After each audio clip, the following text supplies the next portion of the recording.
Hello everyone, অসীমার কিচেনে আপনাদের সকলকেই স্বাগত। সারাদিন উপবাসের পর শিবরাত্রির দিন এই সাবু মাখা আমরা শিব ঠাকুরকে পুজো করে সেটাকে প্রসাদ হিসেবে গ্রহণ করে থাকি। এর জন্য প্রথমে আমি নিয়েছি এখানে 200 গ্রাম মতো ছোট দানার সাবু। সাবুটাকে খুব ভালো করে ধুয়ে তারপরে আমি এটাকে জল দিয়ে ভিজিয়ে রাখলাম। আমি নিয়েছিলাম 1.5 কাপ মতো সাবু, আর তার জন্য আমি 1.5 কাপ জল দিয়ে 3 ঘন্টা মতো সাবুটাকে ভিজিয়ে রেখেছি। দেখুন কতটা সুন্দর ঝরঝরে এই সাবুটা তৈরি হয়ে গেছে। এরপর এই সাবু মাখা জন্য আমি নিয়েছি কিছু ফল। আপনারা আপনাদের পছন্দ অনুযায়ী ফল অবশ্যই নিয়ে নিতে পারেন, তবে কলা দিলে কিন্তু এই সাবু মাখার স্বাদটা অনেক বেশি ভালো লাগে, তাই কলাটা কিন্তু অবশ্যই আপনারা দেবেন। আর অন্যান্য ফল আপনাদের বাড়িতে যা থাকবে সেটাই কিন্তু আপনারা ছোট ছোট টুকরো করে কেটে দিয়ে দিতে পারেন। এখানে আমি কলা, আঙুর এই দুটো ফল প্রথমে দিলাম। সব ফলগুলোই আমি কিন্তু ছুরির সাহায্যে ছোট ছোট টুকরো করে কেটে সাবুর মধ্যে দিয়ে দিলাম।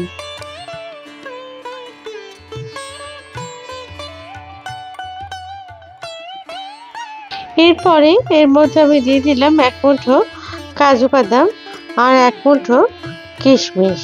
এবার একটা নারকেলি কুল আমি ভালো করে ধুয়ে তারপরে সেটাও ছোট টুকরো করে কেটে দিলাম। আসলে বাড়িতে যা ফল ছিল তাই দিয়েই আমি সাবু মাখাটা আজকে করেছি, তবে আপনারা আপনাদের পছন্দ অনুযায়ী ফল কিন্তু অবশ্যই দিতে পারেন।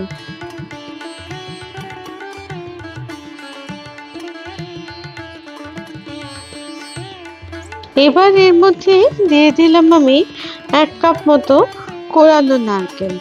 আপনাদের কাছে যদি কোরানো নারকেল না থাকে সেখানে আপনারা শুকনো নারকেলের গুঁড়ো দিতে পারেন, সেটাতেও কিন্তু স্বাদ খুবই ভালো হবে।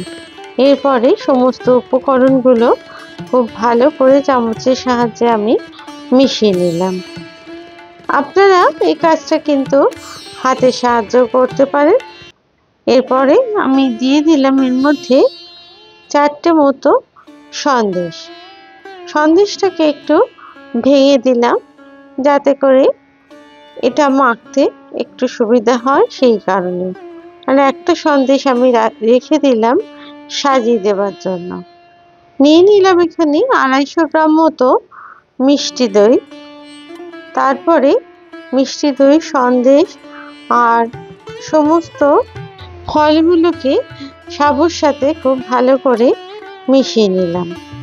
আপনাদের কাছে যদি দই না থাকে, মিষ্টি দই, তাহলে আপনারা এর পরিবর্তে টক দই আর একটু গুঁড়ো দুধের ব্যবহার করতে পারেন, সেটাতেও কিন্তু সাবু মাখার স্বাদ যথেষ্টই ভালো লাগে।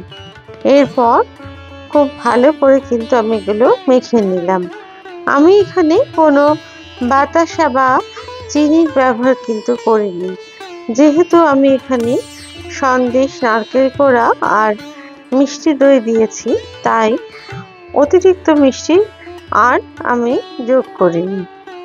আমি এই মাখার কাজটা চামচের সাহায্যে করলাম, তবে আপনারা চাইলে এটা কিন্তু হাত দিয়েও খুব ভালো করে কিন্তু মেখে নিতে পারেন।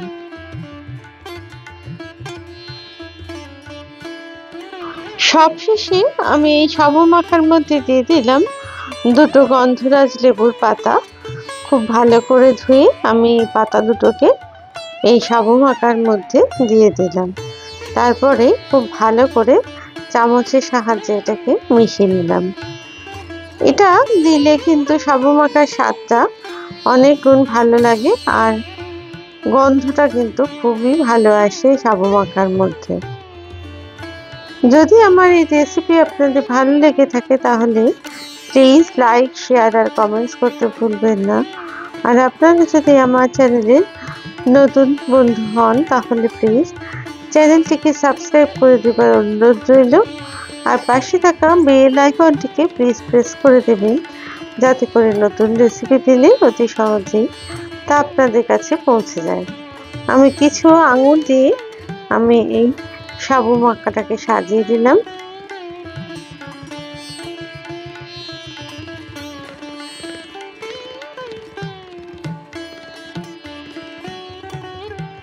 আর দিয়ে দিলাম একটা সন্দেশ উপর থেকে সাজিয়ে, আর কিছু বাতাসার গুঁড়ো।